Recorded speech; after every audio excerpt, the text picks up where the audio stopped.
Okay, so I hope that जो previous discussion हमारा रहा है, you have been able to appreciate the importance of having a good splitter. अब इसी discussion को थोड़ा सा आगे बढ़ाते हैं and then we will try to get a useful tip. Useful tip क्या है कि whenever we are choosing a good splitter, we must be aware of these off cutters.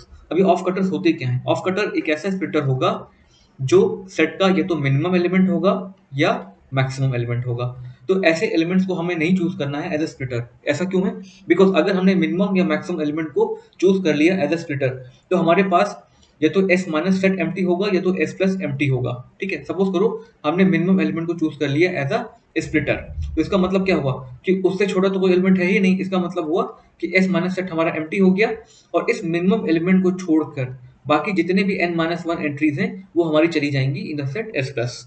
Likewise अगर हमने एक मैक्सिमम एलिमेंट को चूज कर लिया as a splitter तो इसका मतलब क्या होगा? इससे बड़ा कोई वैल्यू ही नहीं है। इसका मतलब है कि जो एस प्लस सेट होगा that will be an empty set और सारी की सारी वैल्यू इससे छोटी होंगी।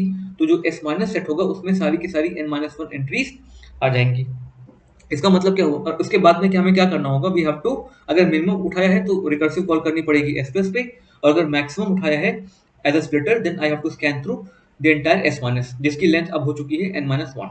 n minus one because n element से एक एलिमेंट को चूज कर लिया हमने स्प्लिटर, और बाकी जो n माइनस वन एंट्रीज हैं they are being stored in one of the other sets.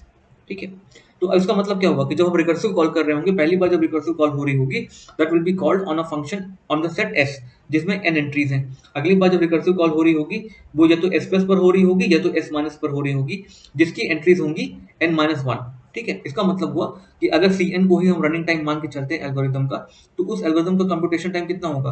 पहले रिकर्सिव कॉल में सी एन, दूसरे में c n minus one, like this up to c n into n plus one by two. ठीक है, ये सारी values को हमको ऐड करना पड़ेगा because these correspond to computation time for each and every recursive call. और अगर इसको हम सम करें तो we will find out that it computation time is now polynomial and to be specific it has now reached big O of n square। इसका मतलब क्या हुआ? प्रीवियस केस में हमको टाइम कॉम्प्लेक्सिटी वो मिल रही थी in big O of n time, but अब वो टाइम कॉम्प्लेक्सिटी बढ़ के कितनी हो गई है? Big O of n square। And why has this phenomena taken place? This phenomena has taken place because हमने ऑफ कटर्स को यूज कर लिया एज अ स्प्लिटर जो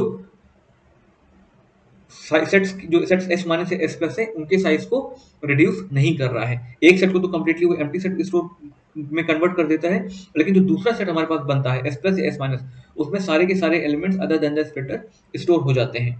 तो अगर हर एक रिकर्सिव कॉल में हम एक ऑफ कटर को पिक करते चले जाएं, in that case we will be able to get the median in a big O of n square time, and that is not appreciable. That is why it is a good practice that whenever we choose a splitter, make sure कि जो splitter है वो minimum या maximum value उस set का नहीं होना चाहिए। ठीक है।